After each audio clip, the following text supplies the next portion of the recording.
me down there? Okay.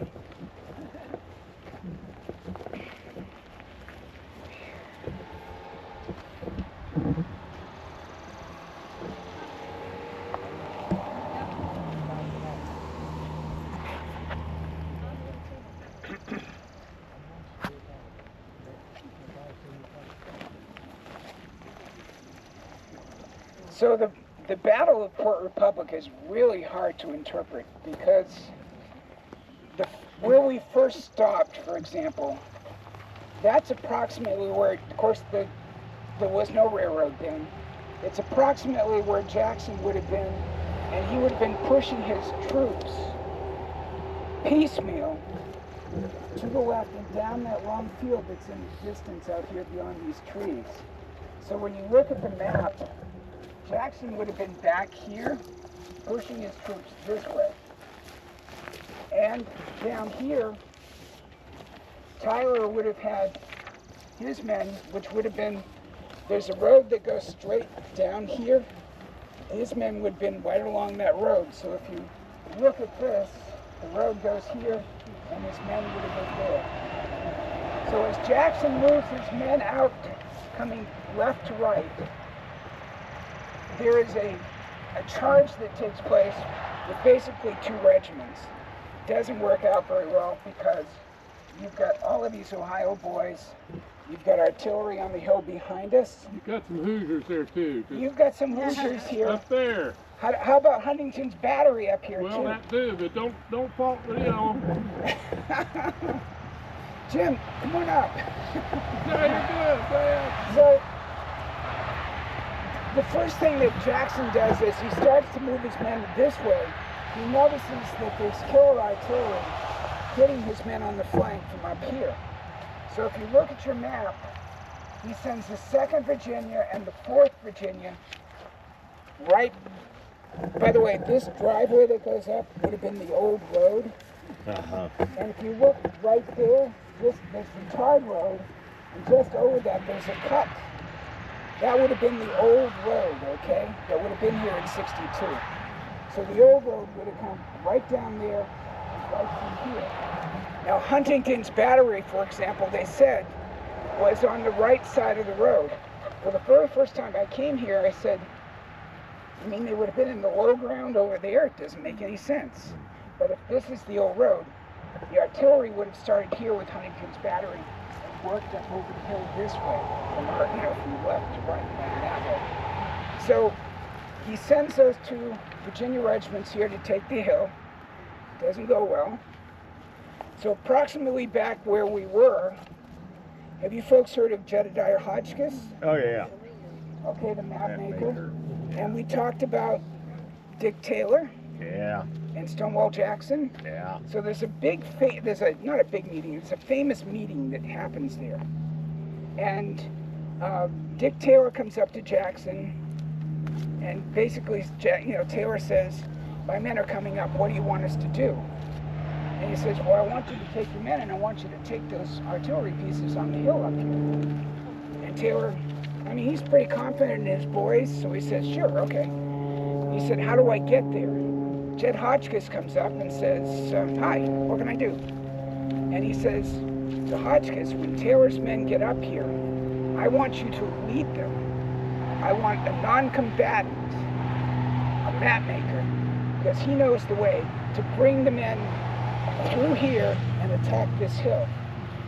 It's not the only time that Jackson asks his map maker to do things which are strictly not his role. Okay, it shouldn't have been his role. So what happens is you get the Louisiana guys coming up to where Jackson is. You've got Hotchkiss leading them in this direction, and they'll come up through here and they'll try to take the coaling up here.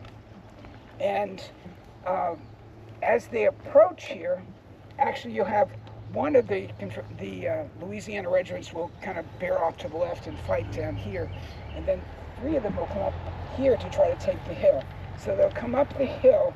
As they get here and start to approach in their first attack, what Taylor realizes is we've got to do something Because if they're able to hitch up those horses to those artillery pieces, they're going to get away. So what the instructions are is kill the darn horses, okay? So what their major objective is in their first attack is not only to take the hill, but if they can, disable the horses so they can't get away. So what are the artillerymen armed with? They've got artillery, and they have you ever seen an artilleryman's sword? Yes, and broad and kind of sword. So they've got those, and a few of them have pistols. But if you look at the map here,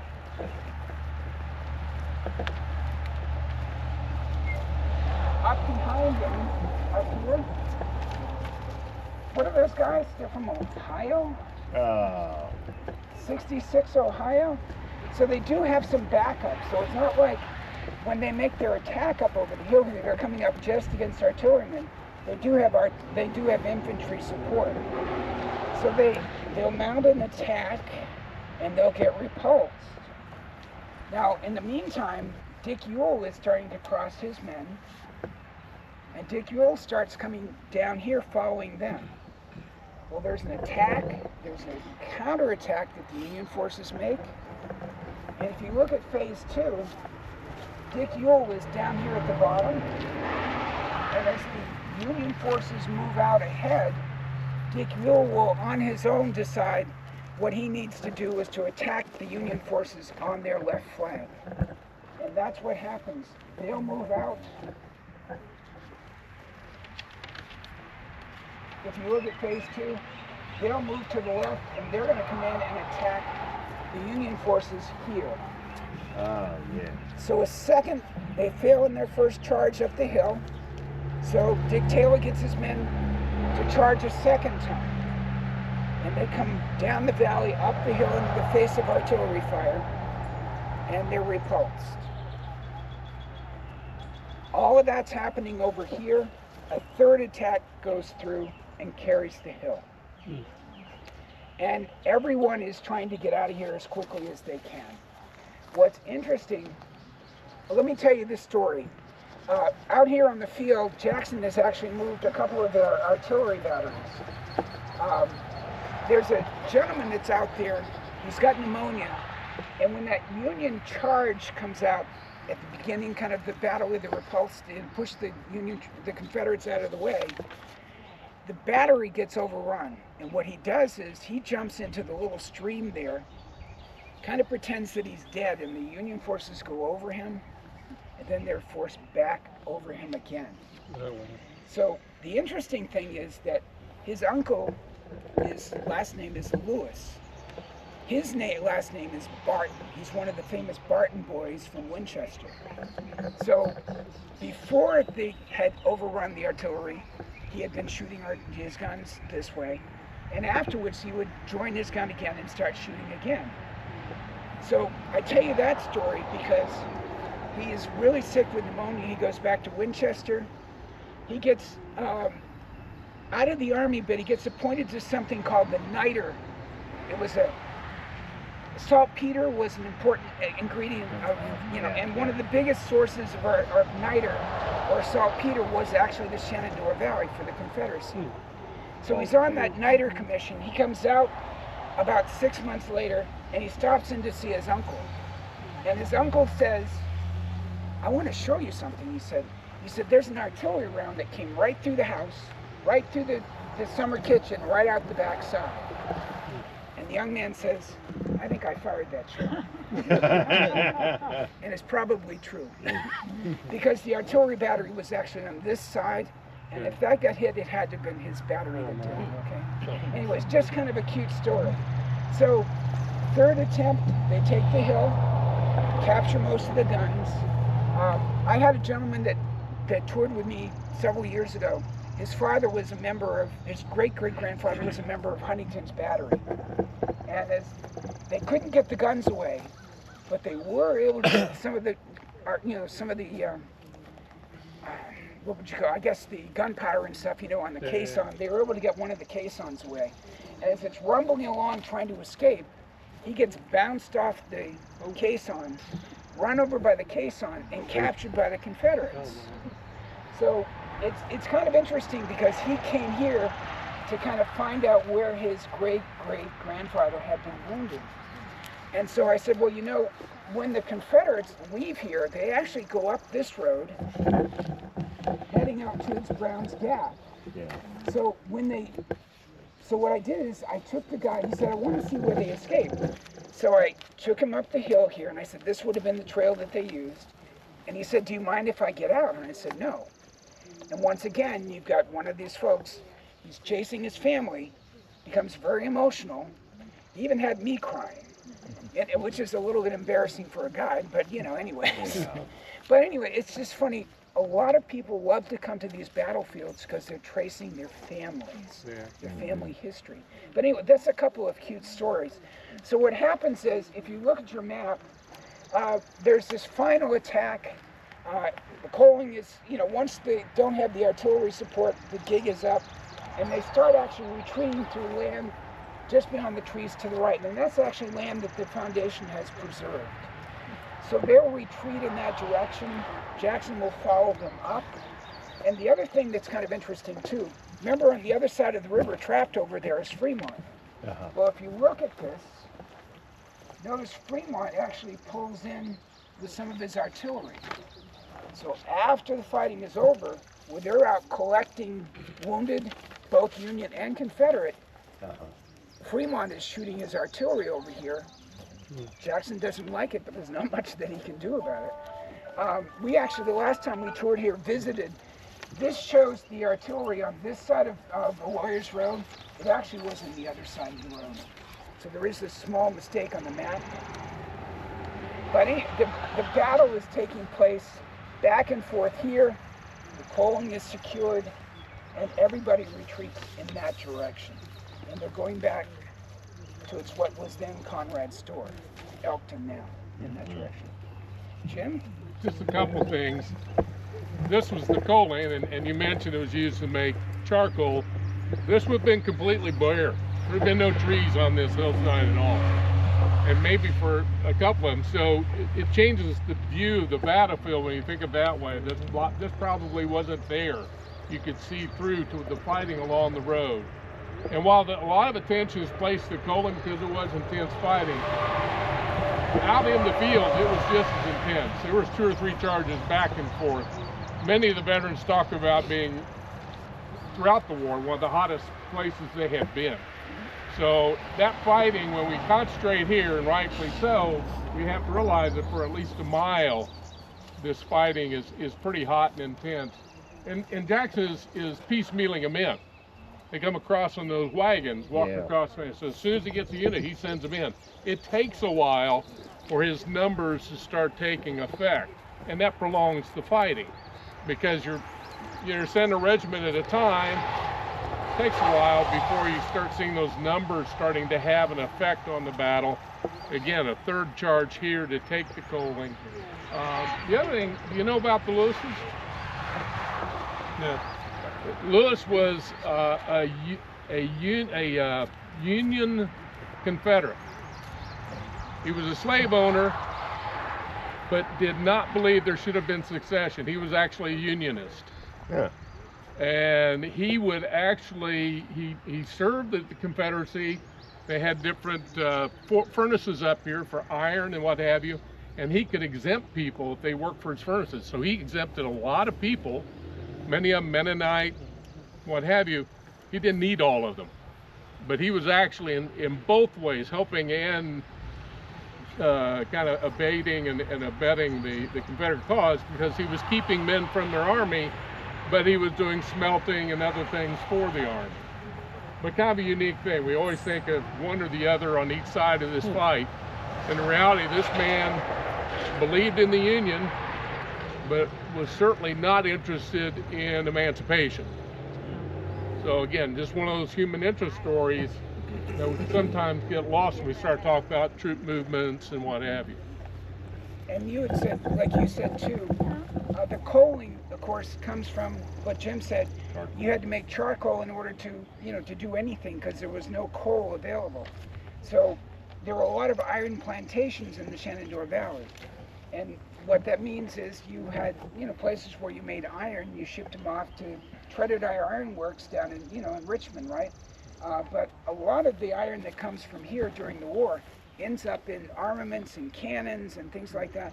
Most people don't realize how important the iron was to the Confederate cause that came out of the valley here. And the other thing was the saltpeter. Yeah. Because every grain of gunpowder is 75% saltpeter. And if you're looking at, nearly a third of the saltpeter that the Confederacy had came from this valley, it was very important, not just because it was the breadbasket, but because you couldn't fight a war without most of the stuff they were providing. And I really apologize, we've been kind of quick at doing the Port Republic part of this, but this is really the only place that you can stop. You can slow down, you can say, look, this is kind of the key. The thing that Jim just said is so important, that Jackson actually is getting troops fed across one company, one brigade, one regiment at a time. And so when he starts the battle, he feeds them out piecemeal. Yeah. One thing an experienced commander would never do or should never do, you should always get your troops ready, in place, and then mount your attack. You don't mount your attack and kind of play it by ear from then on out. You've got to have a plan. And Jackson is still learning the art of war when he gets here. This is the costliest one. He loses over 800 men here. The Union troops, I think they say about 1,020 or someplace in that range. Actually, you can correct me by reading the signs here probably. But that's kind of it, and it's the costliest battle that he would fight here. I got a question, or two of them actually. First, so the attack with the 2nd and the 4th Virginia coupled with Taylor's attacks, does that mean there's 4 formal attacks on the Poland here during the battle? Yes. Okay. Yeah. And then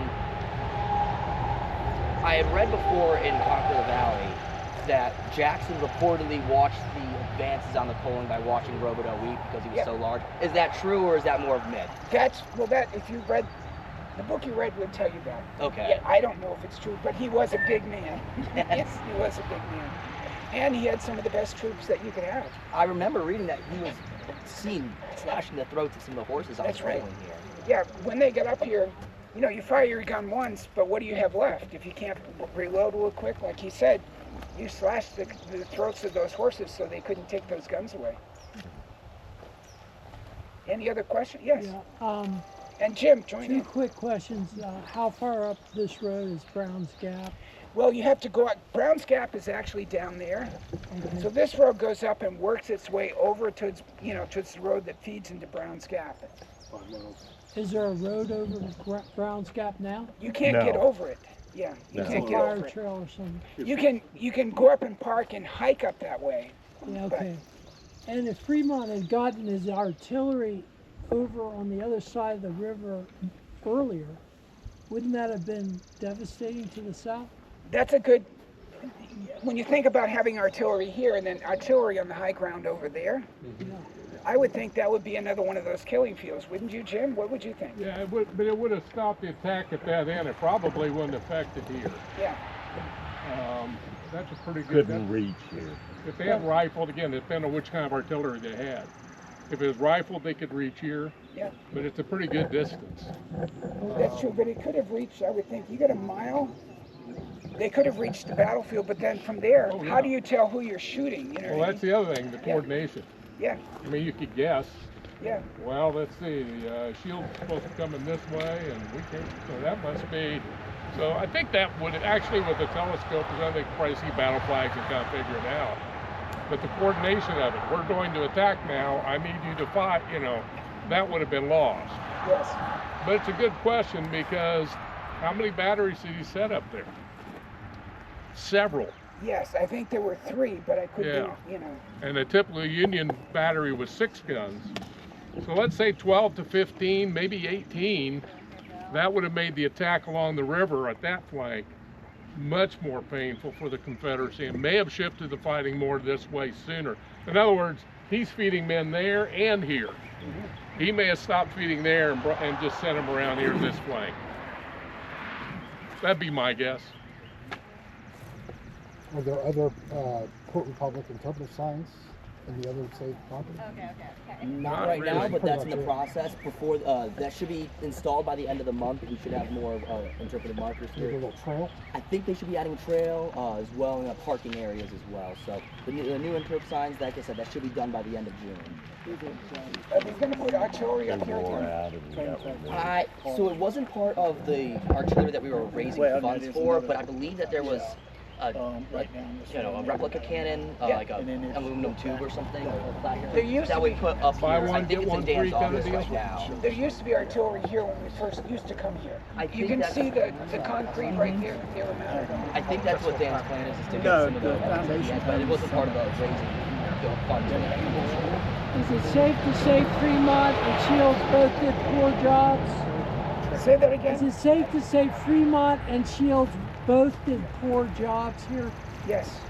But I have to say Jackson did do a great job here. I don't know if Shields wasn't even here. Right. Tyler's here with one brigade, or division rather.